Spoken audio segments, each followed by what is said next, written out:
Testing 1, 2, 3. Testing 1, 2, 3. Let's see.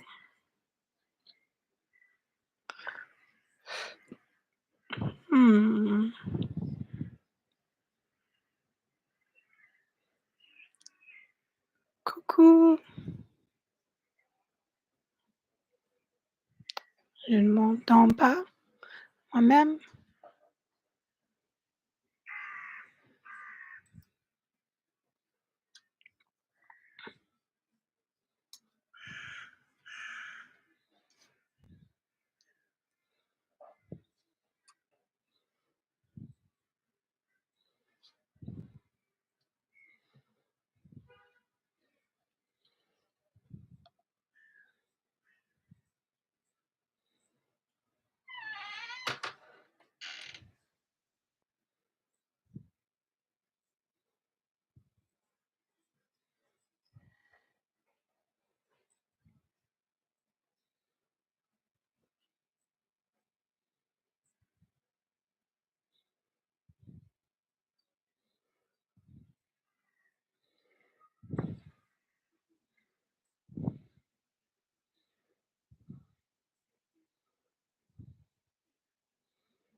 So I made this nifty, very nifty worksheet about the French Pluperfect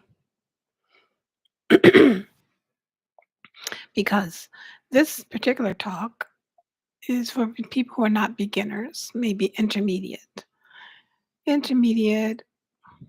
or up. If you want to improve your French.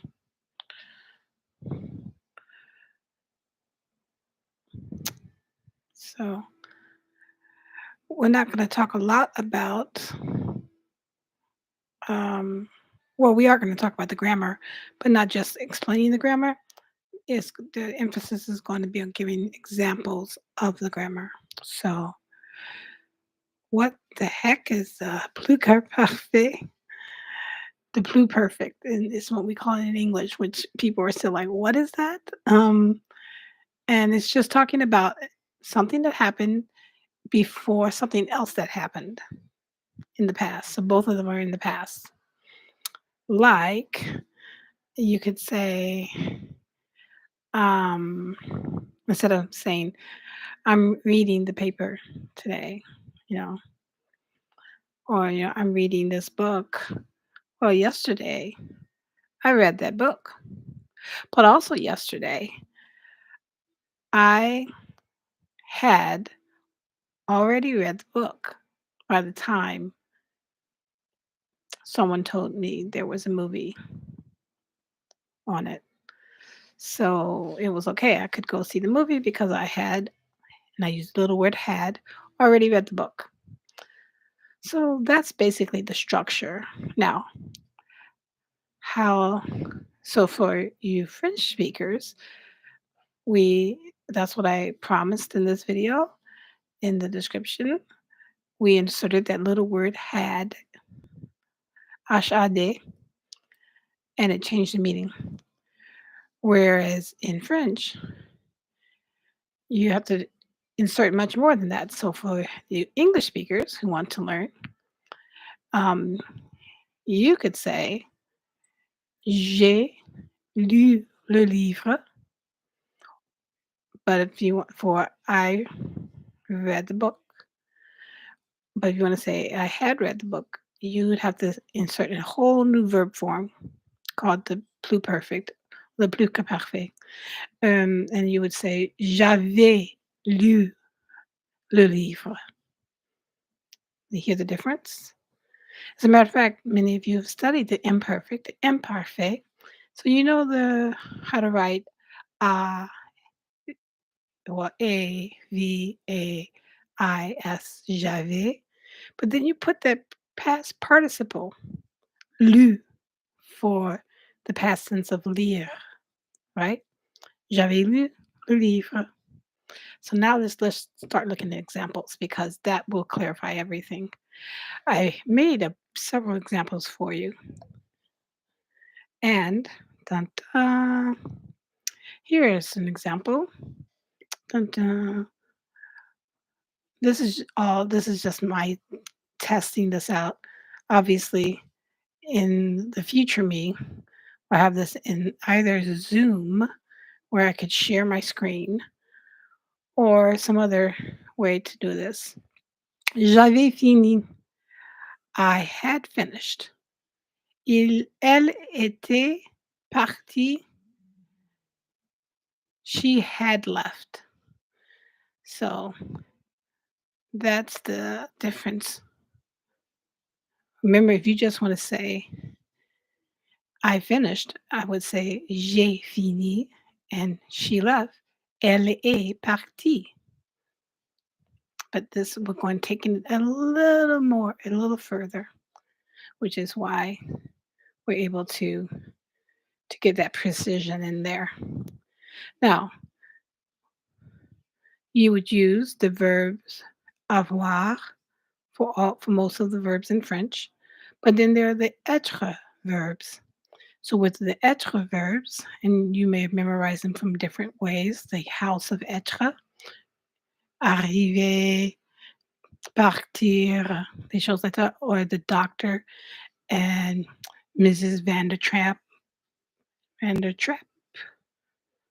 Yeah, in order to memorize those words like sortir, no, sortir n'est pas là, but it should be retourner, oui, comme ça, monter, les verbes comme ça, here. But so let's look at a few sentences where you're going to talk about something in the past and something that happened before that, something in the past. So she had woken up late. So why did she miss? So already in the past, she missed her plane because she had woken up late. Not she woke up late. I mean, we woke up late. This in the past, but this is an event that happened before another event. So the event in the past was she missed her plane because she had woken up late. Um, you had taken. That's what I write. The wrong path. Tu t'étais trompé de chemin. So as you can see, the French makes it a little longer. In English, the only thing you did was add the word had. So that kind of answers your question, depending on which language you is your language, which language you speak. Okay, this is truly just a test of how one does live stream.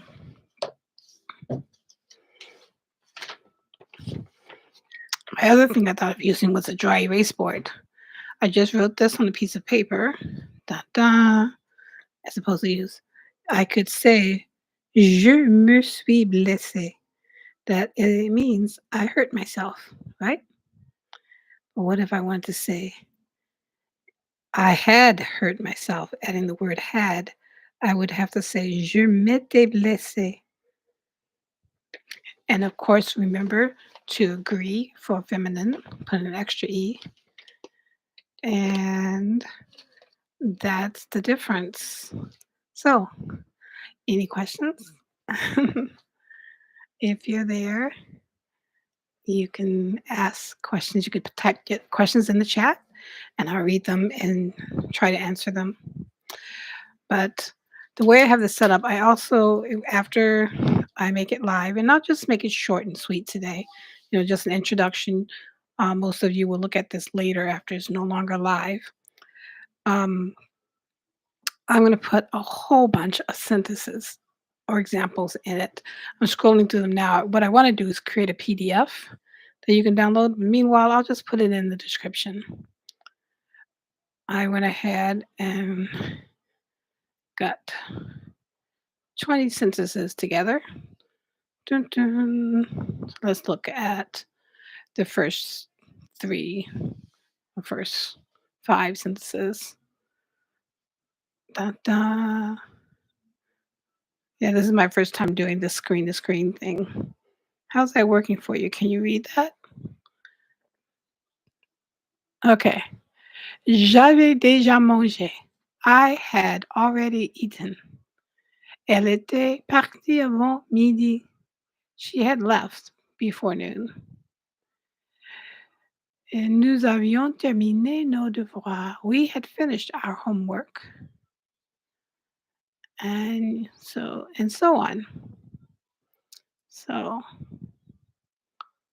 let's see. Got a few more there. hmm So for example, number 6. If I just wanted to say he locked the door. So if I si j'enlève le had, he locked the door. In French, that becomes il a fermé la porte à clé. And in English, pour les francophones, si vous ajoutez had, ça change le danse. You have to say, il avait fermé la porte à clé. He had locked the door. So that's how you do it. Yeah. Nobody really likes to talk strictly grammar. We want to hear it in context. So mm, that's why I try to have different sentences so you can hear the usage of it. Waiting to see if there's any more questions. Oh, ça va? Okay. je vais peut-être terminer là parce que, heu, comme ça on peut faire d'autres choses and then on peut reprendre. We can take this back up, at a later time. OK? Allez, merci et au revoir parce que je vois qu'on a déjà passé 15 minutes. Donc, ce serait bien parce que j'aimerais bien que ça soit moins de 20 minutes chaque fois parce que 20 minutes, ça fait un bon leçon pour, tout le monde et puis, c'est ça y est. Donc merci, au revoir.